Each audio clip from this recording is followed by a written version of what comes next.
Welcome to Spotlight on Vegas Business, the premier business show you don't want to miss. So welcome to our non-profit segment.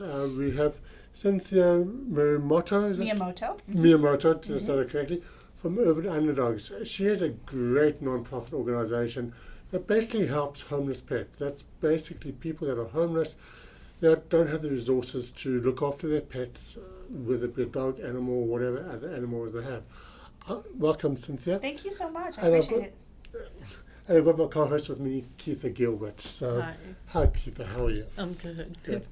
Okay, so let's start a bit about how you started your organization, what motivated you, and so forth. So basically, my husband and I moved here about 4 years ago from Colorado, and when we moved here, I saw this large amount of animals that were on the side of the road with their human, and that was really odd to me.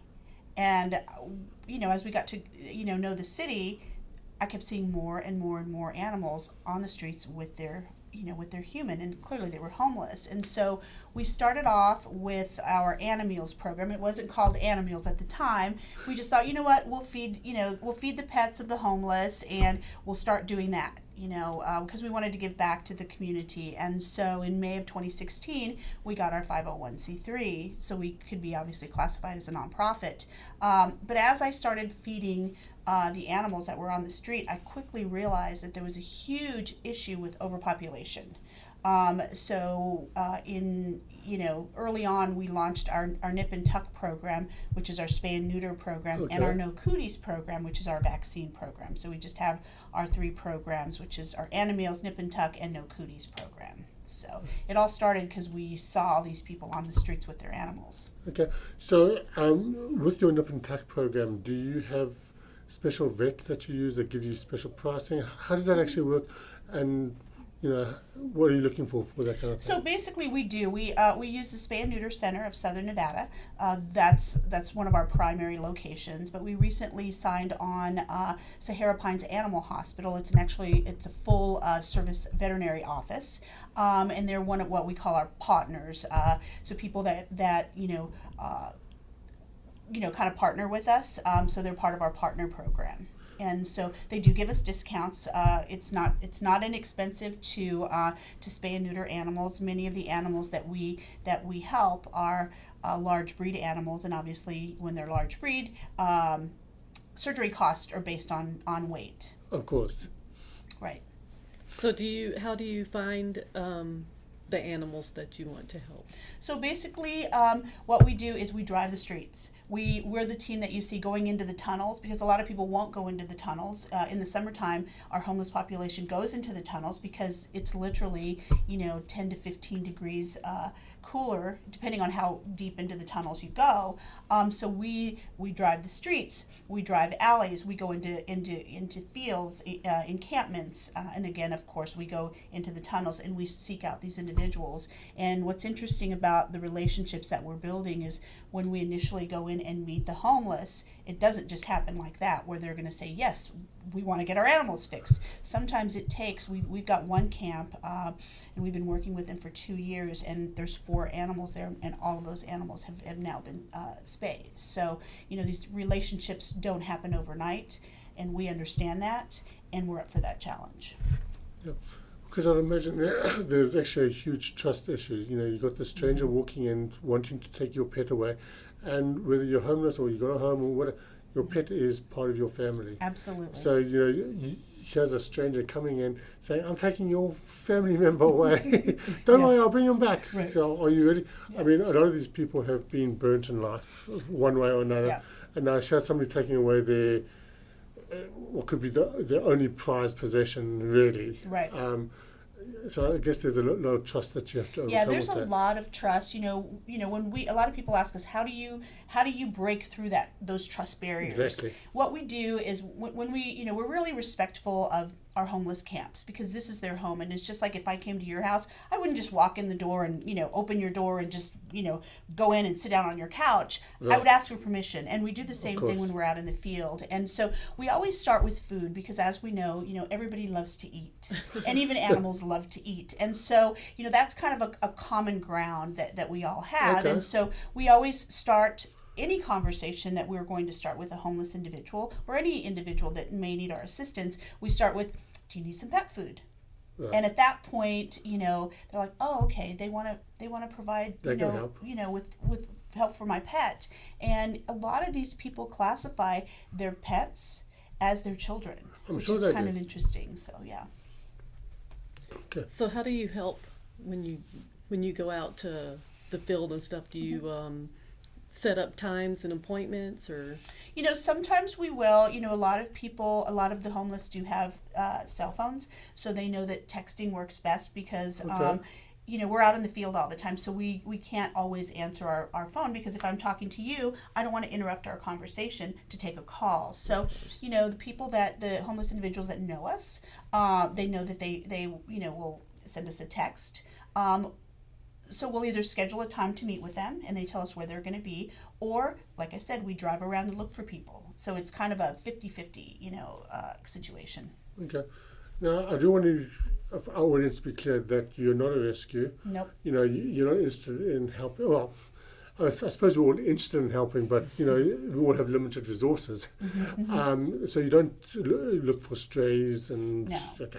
No. What we do is, our primary goal. We're not a rescue. We'll never be a rescue. There's some amazing rescues here in Las Vegas, and we're very, very fortunate to live in such a giving city and an amazing city that there are great rescues. When we started Urban Underdogs, we didn't want to recreate the wheel. So our main purpose is to keep pets with their people. We take a really proactive approach to keep them out of shelters and rescues, and by doing that, this allows rescues to pull more animals from the Animal Foundation. Right. Okay. And so you mentioned about Animals. What exactly is that? So our Animals program is basically our program that provides pet food to either a homeless individual that has a pet, but we also have another division of Urban Underdogs, which is our homeless to housing division. So basically, I was about to ask you about that. Yep. So basically, let's say you were homeless. Okay. And now all of a sudden you got into housing. That doesn't mean that you're okay immediately just because you got into housing. You still have a pet. You're trying to get back on your feet. So we will follow you into housing and continue to provide you with pet food for a certain amount of time that we agree on, obviously, until you get back on your feet. Because we don't want to say, oh, you're not homeless, we're not going to help you anymore, because that doesn't make sense either. Yeah. So.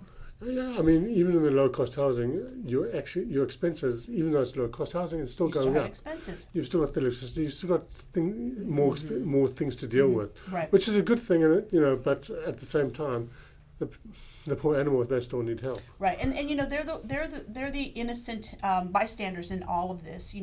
If I'm homeless.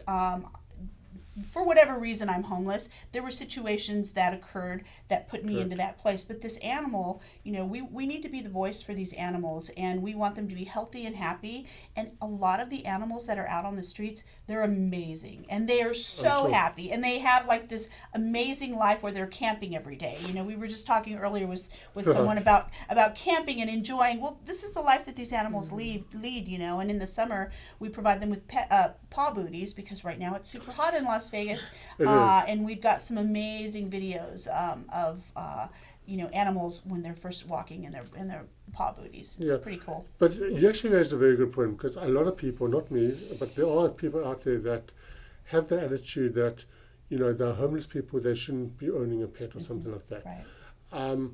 Regardless of how they got into that situation, some through their own fault, some through no fault of their own. Right. It doesn't really matter how that person became homeless. It's not the pet's fault, regardless. Absolutely. Regardless of what happened, it's not the pet's fault. And, so if you want to contribute to this organization, don't think of it that way. Think of it that you're helping the pet, because there are many situations where you can become homeless. Don't use that. Don't punch the pet because of that. So. Well, and I think you bring up a really good point. Because people often ask us, people shouldn't have pets and this and that. If they're homeless, they can't even take care of themselves. And I got to be honest with you. There's a lot of people that are in homes that should also not have pets. That is correct. We I see agree. it across the country. You totally see the agree. headlines. And those people are not homeless, and they're and they shouldn't have a pet. So I think that it's it's just like anything in any situation, in any culture, in anything. There's always the good and the bad. And we found in the 3 years that I've been doing this that a huge percentage, they adore their animals. They will eat before their animal eats. And they might even be rescuing a pet that they found randomly. It happens on a lot street as well. too. Somebody will end up we don't call it the animal. We don't call it the shelter. We call it the slammer. So that's what we call it in Urban Underdogs. And so if somebody ends up in the slammer and they've got an animal and there's no end date to that, then maybe somebody said, what, I'll take your pet while you're away. And so that's how a lot of these animals are also acquired. Okay. That's a good point. So obviously, you're looking for donations. What kind of donations are you looking for besides money? I mean, everybody wants money, obviously. Well, we obviously need money because we need to pay for the spay neuters. But, if people want to donate items, what type of items? I will be listing your website, so okay, perfect. I know there's a full list, but just briefly. We always need a lot of the animals that are out in the areas that we help. They're large breed animals, so we need large breed harnesses, collars, sturdy leashes, because we want these animals to be really safe. Really large, plastic bowls are great because especially in the encampments, these people are on the go all the time, and so they lose their items a lot. So we always need large bowls. But as you mentioned, if you go onto our website, which is urbanunderdogs.org, we do have our complete wish list on there. Okay. Additionally, on there we also have 6 donation sites across the city, and we'll provide you with that information so you can list that as well. But we've got some great companies out there that have wanted to partner with us and help us by we have our Urban Underdogs barrels that are out there, and people can stop by and drop donations there as well. That's fantastic. So how can somebody get hold of you if they want to donate? Because you're looking for donations, of course, but also volunteers. Is volunteers that as well, yeah. So you can either email us at wolf@urbanunderdogs.org, or you can send me a text at 702-683-3531, and that comes directly to me. So you and prefer text? Yeah, exactly. And then we'll set up a meeting, and we'll sit down and chat a little bit and learn about each other and see if it's a good fit. That's great. And your website is? urbanunderdogs.org. Okay.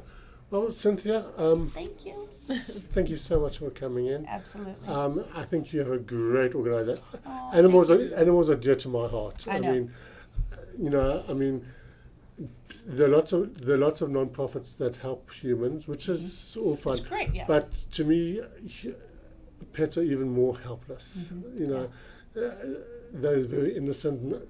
So all animal charities, I love supporting them. So thank you so much. We focus 100% on the animal because you bring a good point up. There's some amazing organizations here in Las Vegas and across the country that provide services to low-income individuals or homeless individuals, but we're the only ones that actually focus 100% on the animals here locally, and we feel like that's where we can serve the most. So.